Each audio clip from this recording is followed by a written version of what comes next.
नमस्कार, welcome to hashtag study education. इस video में हम जनरल स्टडी के अंतर्गत आधुनिक भारत के इतिहास का रिवीजन कंटिन्यू करेंगे, जो कि विभिन्न परीक्षाओं के प्रीवियस ईयर क्वेश्चंस की सीरीज है, जो आने वाले सभी कॉम्पिटिटिव एग्जामिनेशंस में आखिरी दिनों में रिवीजन करने के लिए महत्वपूर्ण साबित होगी। फ्रेंड्स, इस वीडियो में हम मिनिमम समय में मैक्सिमम क्वेश्चंस कवर करने की कोशिश करेंगे। चलिए रिवीजन शुरू करते हैं। अगला टॉपिक है 1857 की क्रांति। तो 1857 की क्रांति से संबंधित जितने भी महत्वपूर्ण प्रश्न हैं उनका रिवीजन कंटिन्यू करते हैं। पहला है, अंग्रेजी भारतीय सेना में चर्बी वाले कारतूसों से चलने वाली एनफील्ड राइफल को शामिल कब किया गया था? तो यह शामिल किया गया था 1856 में। आगे है, भारत के प्रथम स्वतंत्रता संग्राम का मुख्य तत्कालिक कारण क्या था? तो यह तत्कालिक कारण था अंग्रेजों का धर्म में हस्तक्षेप का संदेह। आगे है, मंगल पांडे की घटना हुई थी, तो ये हुई थी बैरकपुर में, और मंगल पांडे सिपाही थे। ये 34वीं बंगाल नेटिव इन्फेंट्री के सिपाही थे। 1857 के विद्रोह के दौरान बहादुर शाह ने साहब ए आलम बहादुर का खिताब दिया था, तो ये बख्त खान को दिया था। 1857 की क्रांति का मुख्य कारण क्या बताया गया है? तो यह मुख्य कारण बताया गया है ब्रिटिश साम्राज्य की नीति। आगे है, 1857 की जो सर्वप्रथम क्रांति प्रारंभ हुई थी, तो यह मेरठ से प्रारंभ हुई थी। 1857 के स्वतंत्रता संग्राम से संबंधित पहली घटना है सैनिकों का दिल्ली के लाल किले पर पहुंचना। आगे है, 1857 के स्वाधीनता संग्राम का प्रतीक क्या था? तो यह चिन्ह था कमल और रोटी। 1857 के संग्राम में झांसी, मेरठ, दिल्ली एवं कानपुर केंद्रों में से सबसे पहले अंग्रेजों ने अधिकृत किया था, तो यह दिल्ली को अधिकृत किया था। आगे बढ़ते हैं। 1857 के स्वाधीनता संघर्ष की वीरांगना महारानी लक्ष्मीबाई की जन्मस्थली वाराणसी थी। 1857 के बरेली विद्रोह का नेता ये खान बहादुर थे। महारानी लक्ष्मीबाई की समाधि ग्वालियर में है। रानी लक्ष्मीबाई को अंतिम युद्ध का सामना करना पड़ा, तो यह किसका सामना करना पड़ा था? अंतिम युद्ध में ये हीरोज का सामना करना पड़ा। 1857 का विद्रोह लखनऊ, यानी लखनऊ किसके नेतृत्व में था? तो ये लखनऊ में जो लीडरशिप कर रही थी वह थी बेगम ऑफ अवध, यानी बेगम हजरत महल। वह महिला जिन्होंने 1857 की क्रांति का नेतृत्व किया, तो ये थे बेगम हजरत महल, जो कि लखनऊ में शामिल थी। इलाहाबाद में 1857 के नेता कौन थे? तो इलाहाबाद में थे मौलवी लियाकत अली। आगे देखते हैं, 1857 के संघर्ष में भाग लेने वाले सिपाही की सर्वाधिक संख्या कहाँ से थी? तो ये अवध से सबसे ज़्यादा थे।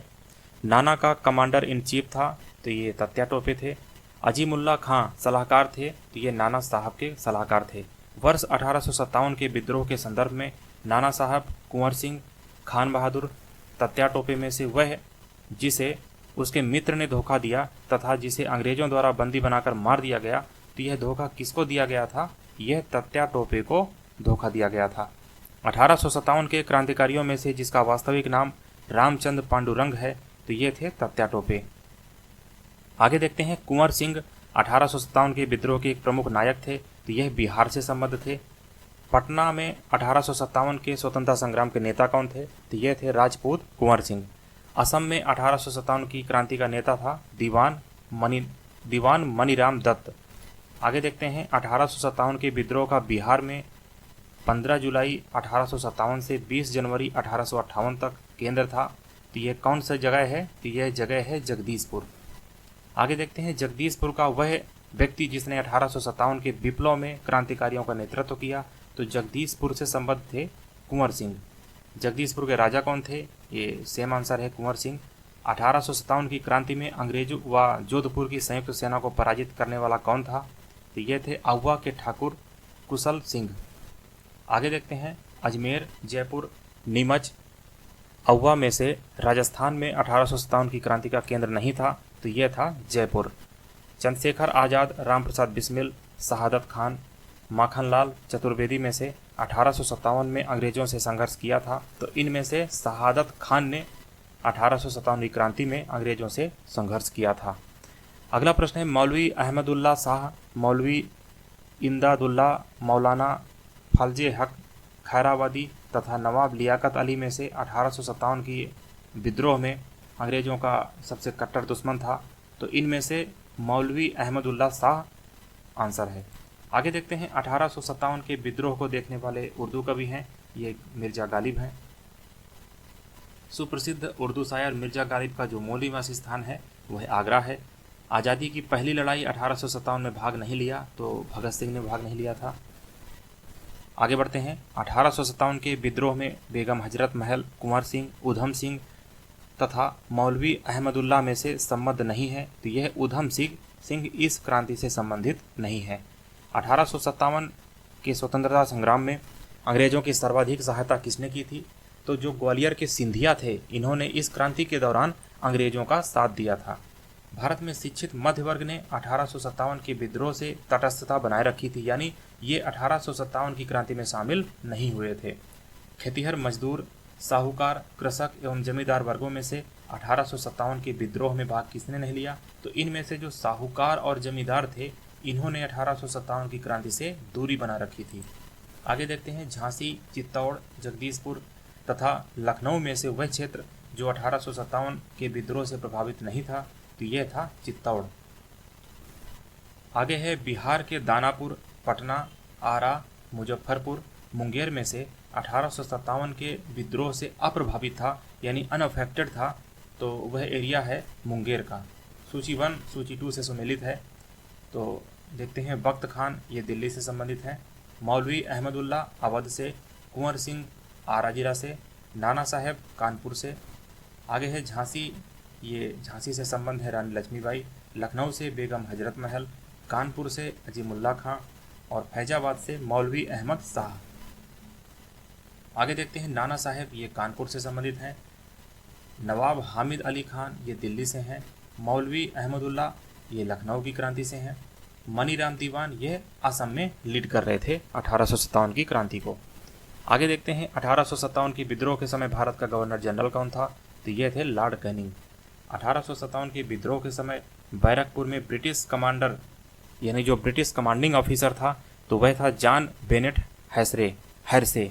आगे देखते हैं। 1857 में इलाहाबाद को आपातकालीन मुख्यालय बनाया था, तो यह लॉर्ड कैनिंग द्वारा बनाया गया था। आगे है। 1857 के विद्रोह के समय ब्रिटिश प्रधानमंत्री कौन थे? तो ये थे पामस्टम। अगला प्रश्न है। 1857 का विद्रोह मुख्यतः असफल क्यों रहा? तो इसका कारण है किसी समान योजना और केंद्रीय संगठन की कमी के कारण।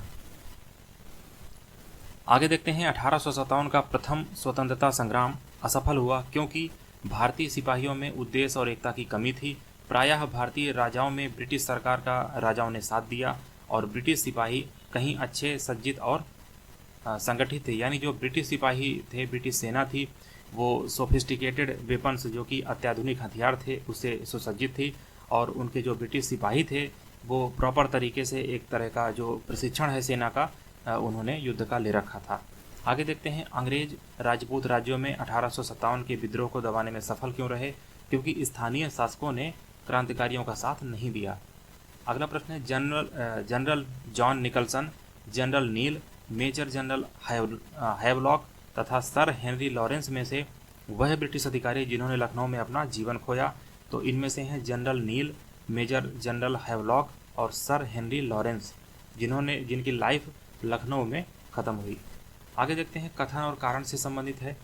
1857 में प्रथम स्वतंत्रता संग्राम ब्रिटिश सरकार से स्वतंत्रता प्राप्त करने में असफल रहा और कारण क्या दिया है?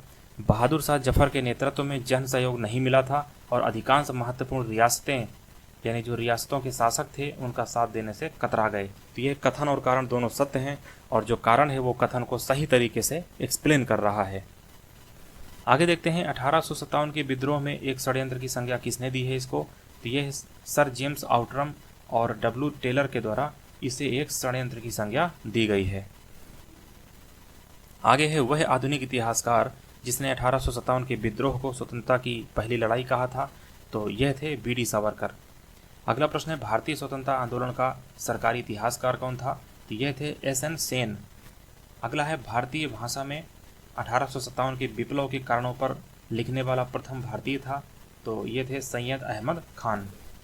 तथाकथित प्रथम राष्ट्रीय स्वतंत्रता संग्राम न था, न प्रथम, न राष्ट्रीय और न ही स्वतंत्रता संग्राम था। तो यह कथन 1857 की क्रांति के बारे में किसने कहा है? तो ये कहा गया है आर.सी. मजूमदार द्वारा। आगे देखते हैं। 1857 की क्रांति के बारे में सही अवधारणा क्या है?